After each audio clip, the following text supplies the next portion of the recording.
जय श्री राम दोस्तों।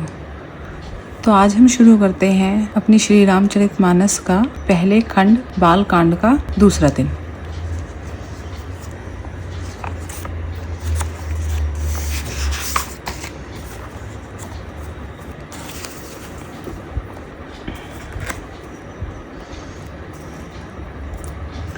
जय श्री राम।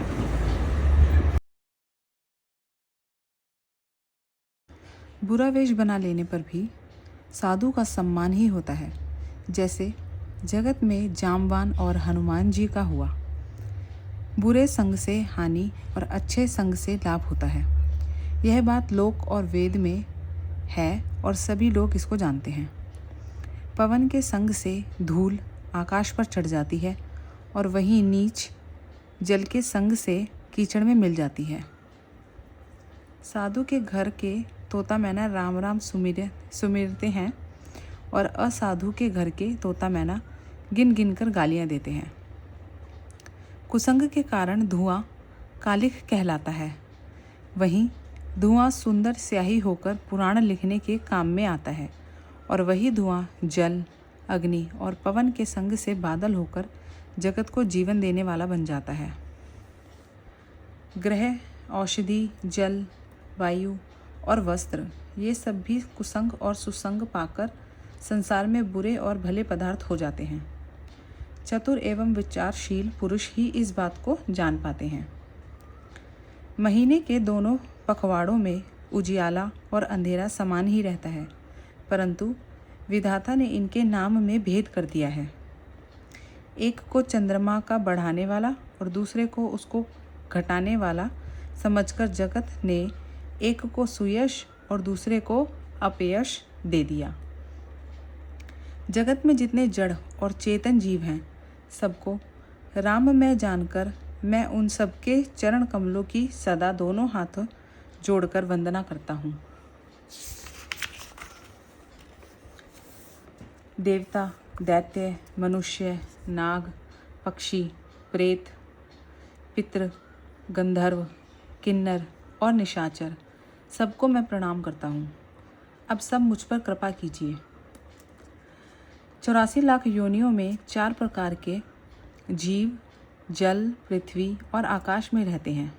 उन सबसे भरे हुए इस सारे जगत को श्री सीता रामायण जानकर मैं दोनों हाथ जोड़कर प्रणाम करता हूँ। मुझको अपना दास जानकर कृपा की खान आप सब लोग मिलकर छल छोड़कर कृपा कीजिए। मुझे अपने बुद्धि बल का भरोसा नहीं है, इसलिए मैं सबसे विनती करता हूँ। मैं श्री रघुनाथ जी के गुणों का वर्णन करना चाहता हूँ, परंतु मेरी बुद्धि छोटी है और श्री राम जी का चरित्र अथाह है। इसके लिए मुझे उपाय का एक भी अंग अर्थात कुछ भी उपाय नहीं सूझता। मेरे मन और बुद्धि कंगाल है, किंतु मनोरथ राजा है। मेरी बुद्धि तो अत्यंत नीची है और चाह बड़ी ऊंची है। चाह तो अमृत पाने की है, पर जगत में जुड़ती छाछ भी नहीं। सज्जन मेरी डिठाइयों को क्षमा करेंगे और मेरे बाल वचनों को मन लगाकर सुनेंगे। जैसे बालक जब तोतले वचन बोलता है तो उसके माता पिता उन्हें प्रसन्न मन से सुनते हैं, किंतु क्रूर, कुटिल और बुरे विचार वाले लोग जो दूसरों के दोषों को ही भूषण रूप से धारण किए हुए रहते हैं, उन पर वह हंसेंगे।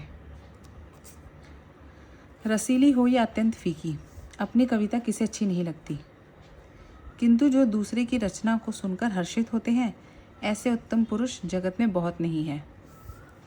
हे भाई, जगत में तालाबों और नदियों के समान मनुष्य ही अधिक हैं, जो जल पाकर अपनी ही भाड़ से बढ़ते हैं। समुद्र सा तो कोई एक विरला ही सज्जन होता है जो चंद्रमा को पूर्ण देखकर उमड़ पड़ता है। मेरा भाग्य छोटा है और इच्छा बहुत बड़ी है, परंतु मुझे एक विश्वास है कि इसे सुनकर सज्जन सभी सुख पावेंगे और दुष्ट हंसी उड़ावेंगे। किंतु दुष्टों के हंसने में मेरा हित ही रहेगा। मधुर कंठ वाली कोयलों को कौवे तो कठोर ही कहा करते हैं, जैसे बगुले हंसों को मेढक पपीहे को हंसते हैं, वैसे ही मलिन मन वाले दुष्ट निर्मल वाणी को हंसते हैं। जो न तो कविता के रसिक हैं और न जिनका श्री रामचंद्र जी के चरणों में प्रेम है, उनके लिए भी यह कविता सुखद हास्य रस का काम देगी। प्रथम तो यह भाषा की रचना है, दूसरे मेरी बुद्धि भोली है, इससे यह हंसने के योग्य ही है। हंसने में उन्हें कोई दोष नहीं। जिन्हें न तो प्रभु के चरणों में प्रेम है और न ही अच्छी समझ ही है, उनको यह कथा सुनने में फीकी लगेगी। जिनकी श्री हरि और श्री हर के चरणों में प्रीति है और जिनकी बुद्धि कुर्तक करने वाली नहीं है, उन्हें श्री रघुनाथ जी की यह कथा मीठी लगेगी। सज्जनगण इस कथा को अपने जी में श्री राम जी की भक्ति से भूषित जानकर सुंदर वाणी से सराहना करते हुए सुनेंगे। मैं ना तो कवि हूँ, न वाक्य रचना में ही कुशल हूँ। मैं तो सब कलाओं तथा सब विद्यासाओं रहित हूँ। नाना प्रकार के अक्षर, अर्थ और अलंकार, अनेक प्रकार की छंदना रचना, भावों और रसों के अपार भेद और कविता के भांति भांति के गुण दोष होते हैं। इनमें से काव्य संबंधी एक भी बातक ज्ञान मुझ में नहीं है। यह मैं कोरे कागज़ पर लिखकर सत्य सत्य कहता हूँ। मेरी रचना सब गुणों से रहित है। इसमें बस जगत प्रसिद्ध एक गुण है, उसे विचार कर अच्छी बुद्धि वाले पुरुष जिनके निर्मल ज्ञान है इसको सुनेंगे।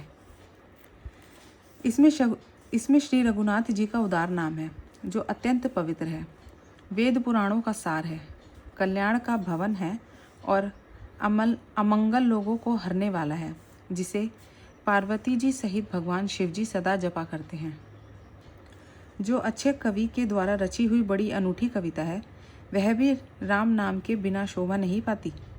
जैसे चंद्रमा के समान मुख वाली सुंदर स्त्री सब प्रकार से सुसज्जित होने पर भी वस्त्र के बिना शोभा नहीं देती, इसके विपरीत कुकवी की रची हुई सब गुणों से रहित कविता को भी राम के नाम एवं यश से अंकित जानकर बुद्धिमान लोग आदरपूर्वक कहते और सुनते हैं, क्योंकि संतजन भौरों के भांति गुण ही को ग्रहण करने वाले होते हैं।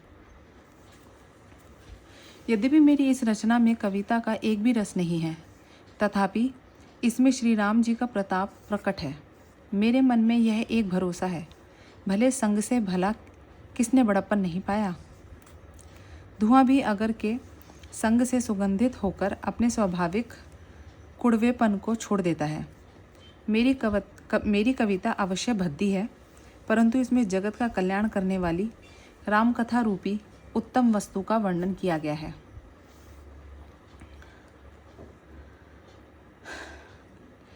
तुलसीदास जी कहते हैं कि श्री रघुनाथ जी की कथा कल्याण करने वाली और कलयुग के पापों को हरने वाली है। मेरी इस भद्दी कविता रूपी नदी की चाल पवित्र जलवादी नदी की चाल की भांति टेढ़ी है। प्रभु श्री रघुनाथ जी के सुंदर यश के संग से यह कविता सुंदर तथा सज्जनों के मन को भाने वाली हो जाएगी। शमशान की अपवित्र राख भी श्री महादेव जी के अंग के संग से सुहावनी लगती है और स्मरण करते ही पवित्र करने वाली होती है। श्री राम जी के यश के संग से मेरी कविता सभी को अत्यंत प्रिय लगेगी। जैसे मलय पर्वत के संग से काष्ठ मात्र वंदनीय हो जाता है, फिर क्या कोई काठ का विचार करता है। श्यामा गौ काली होने पर भी उसका दूध उज्जवल और बहुत गुणकारी होता है, यही समझकर सब लोग उसे पीते हैं। इसी तरह गंवारों भाषा में होने पर भी श्री सीता राम जी के यश को बुद्धिमान लोग बड़े चाव से गाते और सुनते हैं।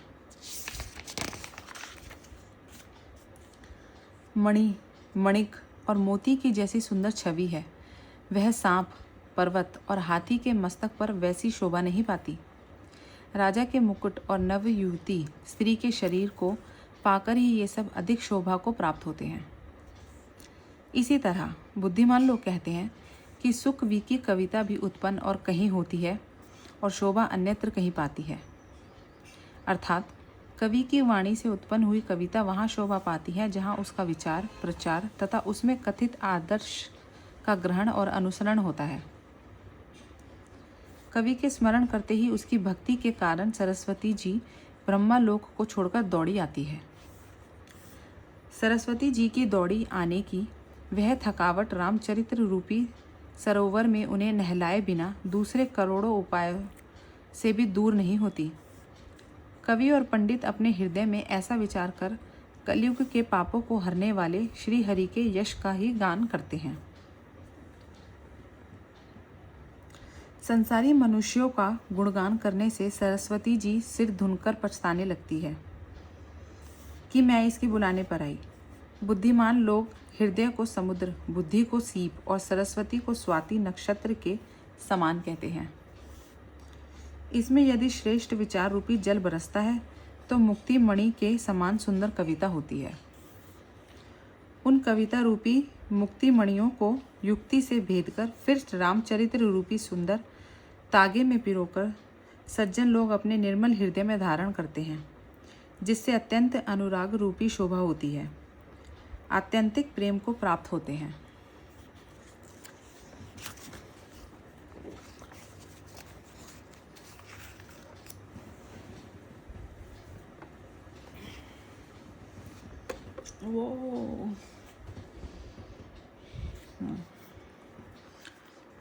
जो कराल कलयुग में जन्मे हैं, जिनकी करनी कौवे के समान है और वेश हंस का सा है,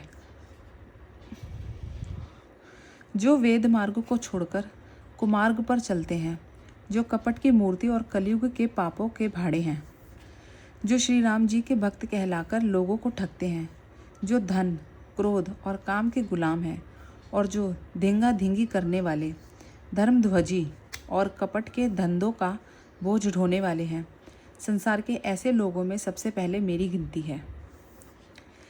यदि मैं अपने सब अवगुणों को कहने लगूं तो कथा बहुत बढ़ जाएगी और मैं पार नहीं हो पाऊंगा।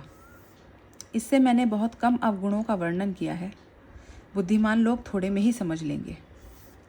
मेरी अनेकों प्रकार की विनती को समझकर कोई भी इस कथा को सुनकर दोष नहीं देगा। इतने पर भी जो शंका करेंगे वे तो मुझसे भी अधिक मूर्ख और बुद्धि के कंगाल होंगे। मैं ना तो कवि हूँ न चतुर कहलाता हूँ। अपनी बुद्धि के अनुसार श्री राम जी के गुण गाता हूँ। कहाँ तो श्री रघुनाथ जी के अपार चरित्र, कहाँ संसार में आसक्त मेरी बुद्धि।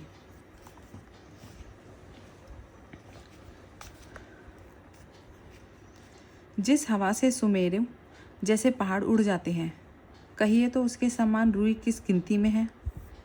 श्री राम जी के असीम प्रभुता को समझकर कथा रचने में मेरा मन बहुत हिचकता है। सरस्वती जी, शेष जी, शिव जी, ब्रह्मा जी, शास्त्र, वेद और पुराण, ये सब नेति नेति कहकर सदा जिनका गुणगान किया करते हैं। यद्यपि प्रभु श्री रामचंद्र जी की प्रभुता को सब ऐसे ही जानते हैं, तथापि कहे बिना कोई नहीं रहा। इसमें वेद ने ऐसा कारण बताया है कि भजन का प्रभाव बहुत तरह से कहा गया है। अर्थात भगवान की महिमा का पूरा वर्णन तो कोई कर नहीं सकता, परंतु जिससे जितना बन पड़े उतना भगवान का गुणगान करना चाहिए, क्योंकि भगवान के गुणगान रूपी भजन का प्रभाव बहुत ही अनोखा है। उसका नाना प्रकार से शास्त्रों में वर्णन है। थोड़ा सा भी भगवान का भजन मनुष्य को सहज ही भव सागर से तार देता है। जो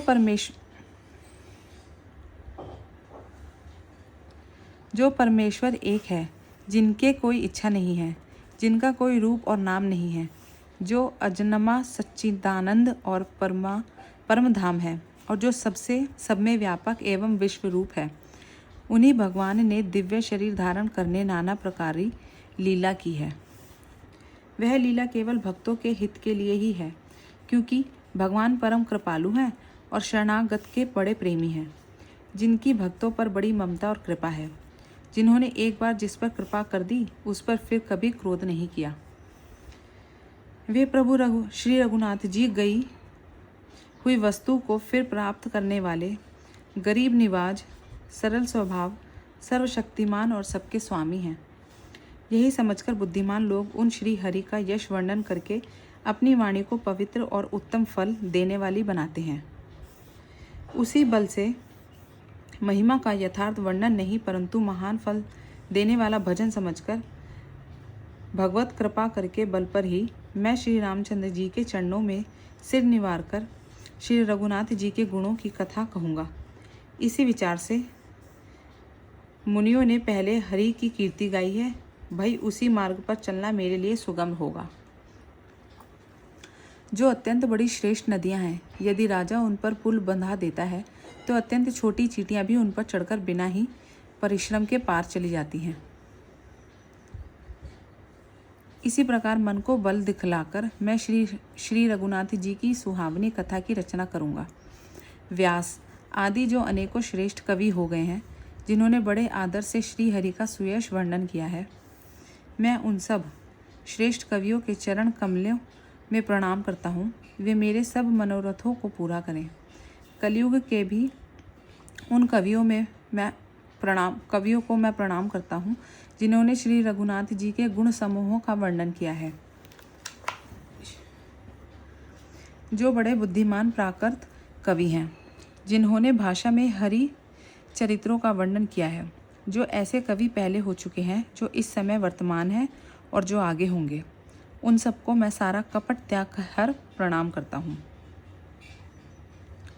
आप सब प्रसन्न होकर यह वरदान दीजिए कि साधु समाज में मेरी कविता का सम्मान हो, क्योंकि बुद्धिमान लोग जिस कविता का आदर नहीं करते, मूर्ख कवि ही उसकी रचना का व्यर्थ परिश्रम करते हैं। कीर्ति, कविता और संपत्ति वही उत्तम है जो गढ़गंगा जी की तरह सबका हित करने वाली हो। श्री रामचंद्र जी की कीर्ति तो बड़ी सुंदर है, परंतु मेरी कविता भद्दी है। यह असामंजस्य है, इसकी मुझे चिंता है।